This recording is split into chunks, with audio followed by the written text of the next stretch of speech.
Yaorana Noéline Parker, tu nous fais le grand honneur de nous accueillir quelques minutes avant l'ouverture de cette soirée qui a clôturé donc le séminaire pour le 40e anniversaire de l'UPJ Yaorana Noéline. Oui, Yaorana, en tout cas, c'est un plaisir pour nous de terminer et de clôturer ce séminaire. Et surtout, c'est cet anniversaire qui s'est déroulé. On a eu des festivités toute l'année, 3 fois on s'est vu.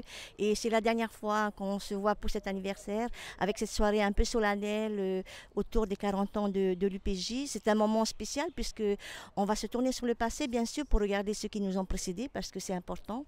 Si on est là aujourd'hui, c'est aussi parce qu'il y a des gens qui ont eu l'idée de mettre en place cette structure qui est l'UPJ. À l'époque, ça s'appelait le CTJ, le Comité territorial de la jeunesse. Et en même temps, c'est aussi jeter ses regards sur ceux qui aujourd'hui œuvrent auprès de la jeunesse au quotidien. Alors le grand public te connaît parce que tu es souvent à l'organisation avec toutes les équipes qui t'entourent sur des grands événements. Le record de ukulélé, le championnat du monde marathon de Vaha en 2017 et j'en passe. Alors ça fait combien d'années maintenant que tu es présidente de l'UPJ? Alors depuis 2013, donc je suis présidente de l'UPJ, c'est mon deuxième mandat et qui s'arrête à la fin de l'année et puis bon, il y aura des nouvelles élections. Donc voilà, on n'arrête pas, je veux dire, les mandats sont ce qu'ils sont, mais je pense que la passion d'être auprès des jeunes, la passion de faire bouger un peu la jeunesse, eh bien, elle est toujours là, elle est toujours aussi vive. Là, les séminaires que vous avez menés dans les jours qui ont précédé cette grande soirée, il y avait des thématiques particulières? Alors oui, on voulait d'abord renforcer la plateforme de coordination que nous représentons. On avait commencé à faire un travail sur une base de données pour essayer d'évaluer un peu le poids économique du réseau associatif autour de l'UPJ. Et aujourd'hui, depuis hier, pendant ce séminaire, on a cherché à évaluer aussi notre impact dans la société. Et on s'est appuyé sur les objectifs de développement durable qui ont été adoptés par l'ONU, par 193 pays en 2015. Et on s'est dit que c'était le moment aussi de d'aligner un peu tout le travail que l'on fait et de donner une autre perspective et une autre visibilité sur ce qu'on fait en tant qu'association de jeunesse. Alors quels ont été les enseignements ou les points à retenir justement de ce séminaire? La place primordiale des jeunes et aussi la nécessité que l'on puisse promouvoir nos jeunes leaders. Parce que l'éducation par les pairs, lancer des projets préparés, conçus et mis en œuvre par des jeunes pour des jeunes, je pense que c'est la meilleure manière de fédérer. Aujourd'hui, la jeunesse, elle est en perte de repères et de valeurs. Elle a besoin d'autres leaders peut-être, mais surtout des jeunes qui sont des chefs de file et qui montrent que c'est avant tout par eux que passe le changement. Sur le territoire, on a la grande chance d'avoir des jeunes qui émergent et qui émergent de façon brillante. Alors, dans des catégories assez différentes, il y a Anne-Caroline Graff. Et puis, il y a aussi les All-in-One qui actuellement font un petit peu l'actualité sur Internet puisqu'ils sont dans cette émission qui est Incroyable Talent. Donc, c'est sur ce genre de personnes que tu veux justement poser les bases de l'avenir? Oui, tout à fait. Et je pense que pour nous, All-in-One, qui a été le lauréat de Upanui, donc un événement que l'on organise chaque année, en 2016, ensuite on le voit sur la scène nationale en 2017, puis internationale, etc. Voilà, c'est un bel exemple. Et ce qui est bien, c'est que on en fait la promotion, on les connaît bien, mais dans toutes nos associations, on s'aperçoit qu'il y a autant de talents. Je parle notamment d'un jeune directeur à 23 ans qui devient directeur d'une structure associative. Alors Noéline, les assises et les différentes actions qui ont été menées, est-ce que ça s'est concrétisé par un afflux massif d'adhérents dans diverses associations, qu'elles soient culturelles ou sportives? Je pense que oui, parce que nos associations, si tu veux, ce sont des événements qui font que ça crée le flux.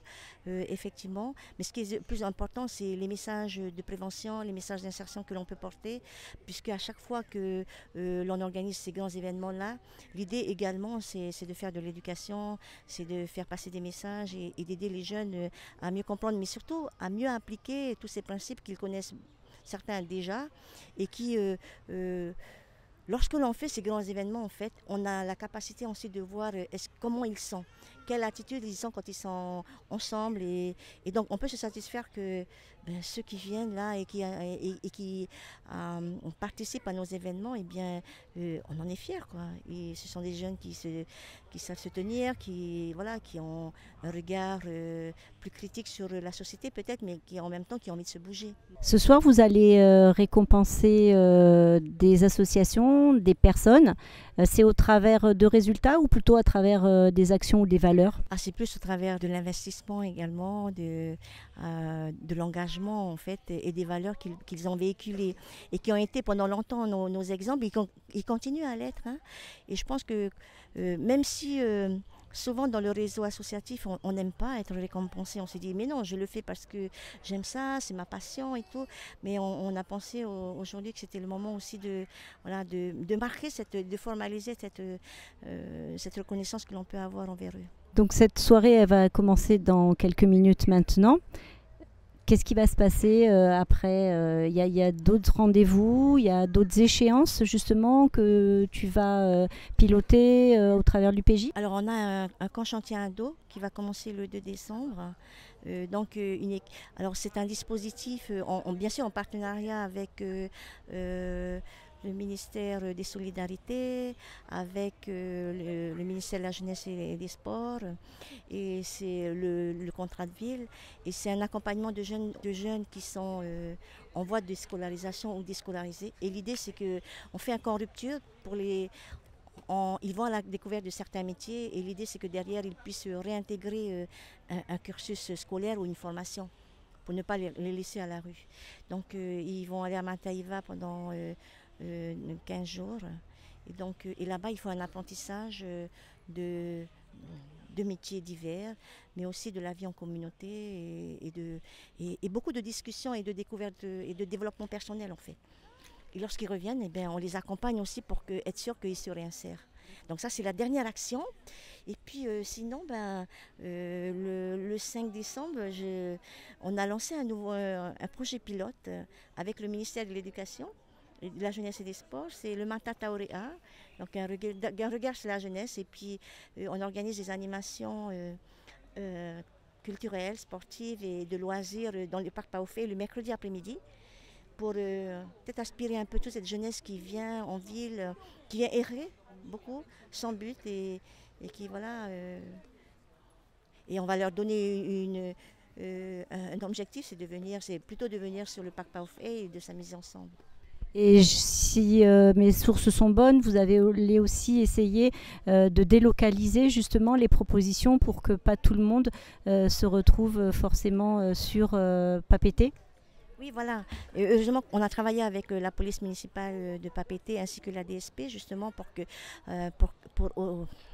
pour maîtriser un peu ce flux-là et surtout éviter que d'autres jeunes reviennent grossir. C'est les chiffres qui sont déjà importants de jeunes qui viennent sur la zone urbaine, sur Papeete notamment. Et donc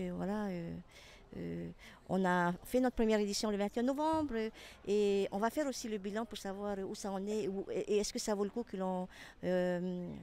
ça devienne pérenne l'année prochaine. Donc une belle fin d'année. Après des petites vacances bien méritées. Oui, tout à fait. Une belle fin d'année et puis on va pouvoir souffler et puis repartir sur une bonne base l'année prochaine. Écoute Noéline, on te remercie beaucoup de nous avoir accueillis à quelques minutes maintenant du lancement de cette soirée anniversaire des 40 ans qui va faire une part belle aussi à la rétrospective, tu disais, de tous les gens qui font qu'aujourd'hui l'UPJ a 40 ans. Il y a des personnes en particulier à qui tu penses, à qui tu voudrais adresser soit un hommage, soit les mettre en avant? Alors c'est vrai que certains ne vont pas. Par exemple, les 3 présidents qui sont issus du mouvement associatif. Alors il faut savoir que l'UPJ au début c'était soit des ministres ou des conseillers du gouvernement qui étaient présidents.